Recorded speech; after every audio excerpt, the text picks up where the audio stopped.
So today I want to uh, be talking about diagnosing factitious disorder, the diagnosing of an absence of a cause.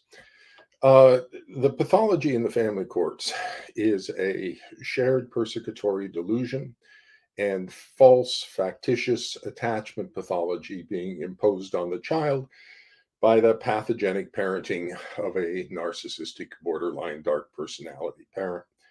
So we have two um, diagnoses, relevant diagnoses, but they are intertwined and connected.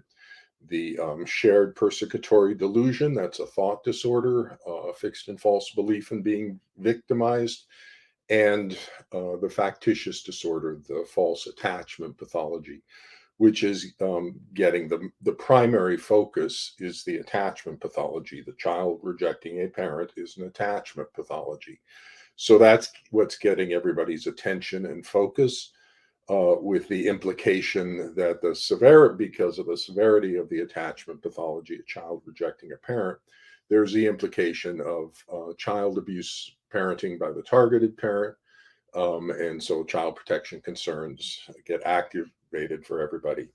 However, it's a false attachment pathology. It's a factitious disorder imposed on another. And uh, because of that, everybody's responding to what appears to be an authentic or appears to be an attachment pathology. And they're not considering and not diagnosing, not identifying the actual cause, which is a factitious disorder being imposed on the child by a pathological parent. So, diagnosing a factitious disorder is unusual in professional psychology because it's the only disorder that is not there. Diagnosing a factitious disorder is diagnosing the absence of a cause, the absence of a pathology that that can cause the child's symptoms. Whereas diagnosing all other pathology, ADHD, depression, anxiety, eating disorders, everything else, we're diagnosing the cause of the symptoms. There's an actual cause. For a factitious disorder, however, that's not true. There is no cause for the symptoms. It's a false disorder. And so it's a different way of diagnosing, because it's a diagnosis by rule out. You have to rule out all the other causes, the potential causes of everything, in order to then get to the fact that there is no cause, and these are false symptoms being generated by a pathological parent. Now, for medical uh, factitious disorder imposed on another, that classically called Munchausen by proxy, for a medical factitious disorder, I've worked at children's hospitals. That's where it shows up typically, because no one in the community can diagnose the pathology. Oftentimes, it has to do with feeding issues. Allergies come up a lot. And the parent is very concerned about allergies, and the child's developing all these odd symptoms. And there's a lot of testing that goes on out in the community. Doctors trying to figure out what's causing the child's symptoms, but nobody can figure it out. It's not, the symptoms are not matching to any pattern of any pathology that we know of that would cause those symptoms. And so it keeps getting referred from doctor to doctor as they keep trying different hypotheses and doing different tests and things. And eventually it winds up at like a children's hospital, which is kind of your top tier medical facility for children. And when it comes in, there's a huge chart. The medical record is just huge, but there's no cause for anything. And that's the first tip off that we might be dealing with a factitious disorder. And if the physician becomes suspicious, they call down to the psych department and get one of the pediatric psychologists like me to come up and make the diagnosis of a factitious disorder. But the making of that diagnosis is in close collaboration with the physicians having ruled out all the possible medical causes. And so the first rule out is the possible real pathologies. But if there's no real pathology that can account for it, we then look to the factitious disorder as the explanation. So the pathology in the family courts is a false or factitious attachment pathology being imposed on the child by the pathogenic parenting of a pathological parent. I'll describe how they accomplish that in a little bit. So, if you Google factitious, it means artificially created or developed. Yes, that's exactly what's going on. We have an artificially created attachment pathology. So it's a factitious disorder. We are then diagnosing the absence of a cause for the child's symptoms, which is different than how we approach every other type of pathology, where we're trying to look for an authentic cause because there is an authentic cause. In this case, there isn't. So we're diagnosing the absence of a cause. Now, to diagnose a false attachment pathology requires professional level understanding for what real attachment pathology looks like. And that's critical to understand regarding boundaries of competence. So it is a persecutory delusion. So the mental health professional must be competent in the diagnostic assessment, in the identification of delusional thought disorders. And it's a false or factitious attachment pathology that's being created. So the mental health professional must be professionally knowledgeable about what real attachment pathology looks like, because you're going to be doing a comparison and saying this is not a real attachment pathology. But in order to do that, you have to understand real attachment pathology. And I run into this every time, every single time, is that the mental health people who are involved do not know about attachment. They don't know about the attachment system. They don't know about attachment pathology. Typically, that knowledge comes from early childhood. That's the zone of attachment. And if we see an attachment pathology, we typically see it by age 5. We don't see attachment pathology suddenly springing up at age 7 or 8 or 9 that has no history prior to that. So that's one of the first indications that we have a false attachment pathology, is that we have a stable attachment relationship prior to the divorce, but then all of a sudden with the divorce, a child develops a serious attachment pathology. That doesn't happen. That's not the way the attachment system works. That's not credible. But you have to understand the real attachment system to understand why that's not credible. But they don't. And because they don't, they assume that children reject their parents and this happens. And no, that doesn't actually happen. But we'll get into that. But it is critical. So the two most important competence issues here are the persecutory delusion. You must be competent in the diagnostic assessment of delusional thought disorders, and you must be competent in the normal scope of attachment pathology, the attachment system, what it is, how it functions. You have to know pretty much everything about the attachment networks and what happens with attachment pathology. It creates insecure attachment, 3 types of insecure attachment.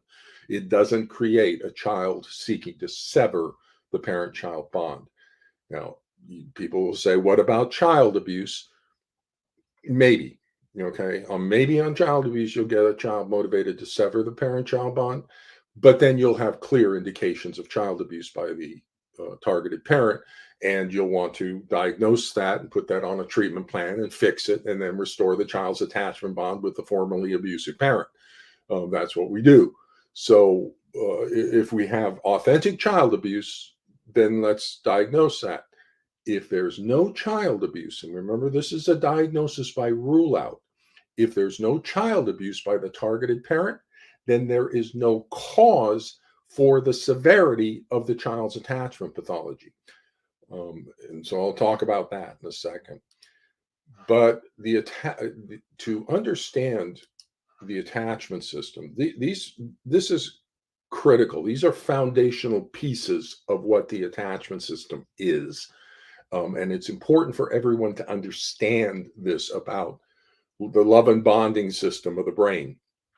It developed through millions of years of evolution regarding the selective predation of children. Predators are seeking children. And so when the predators coming into a human social group, they're not looking at the adults, they're looking at the kid. That's the food. And they're going to try to separate, they're going to rush in and try to separate the child from the parent. And if they can separate the child from the parent, that child is food.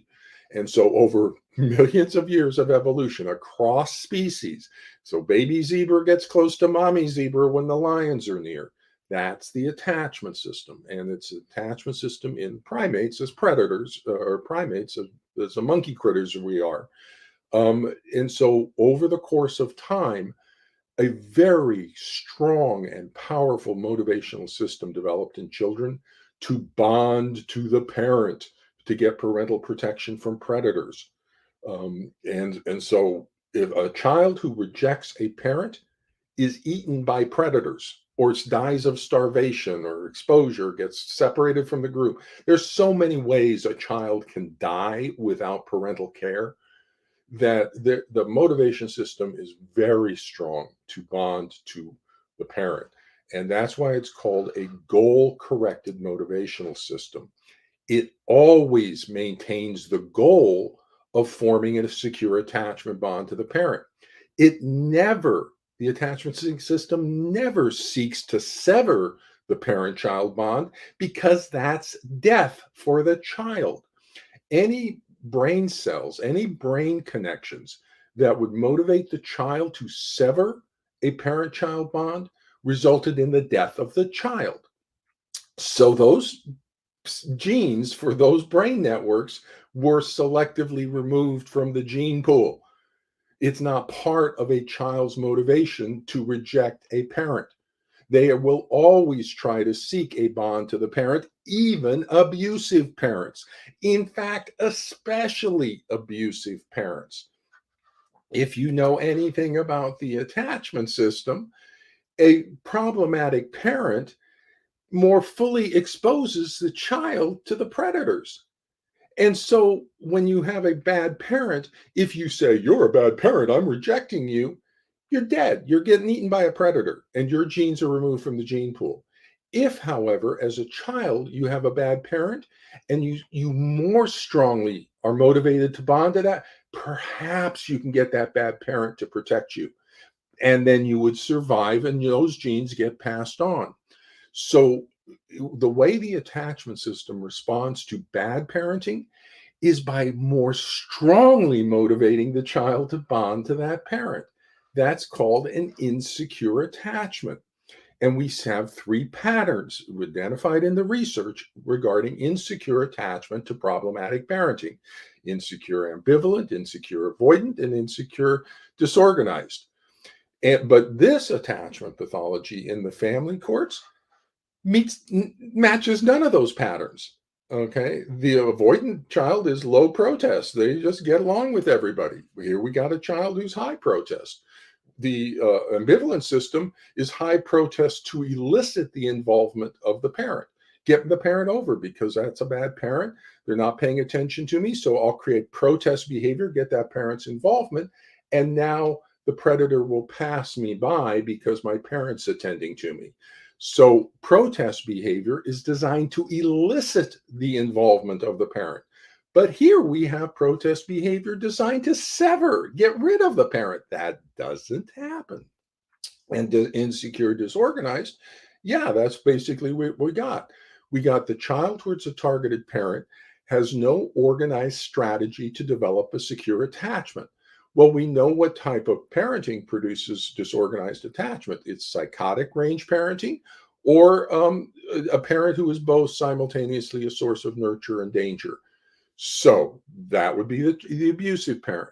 So if we got a child rejecting a parent, the first rule out becomes child abuse by the targeted parent.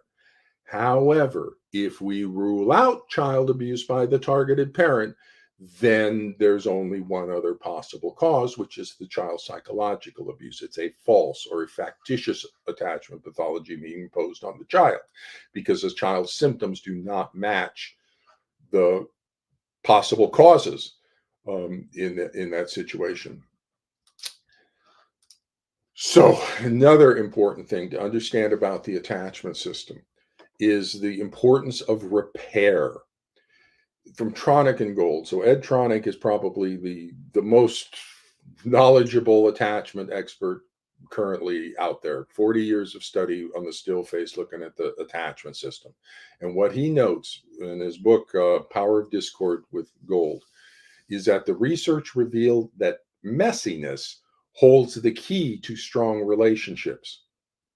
Let that sink in. Messiness holds the key. So we're not looking for like wonderful matches and attunement. No, actually, conflict is, and when the power of discord is actually a good thing.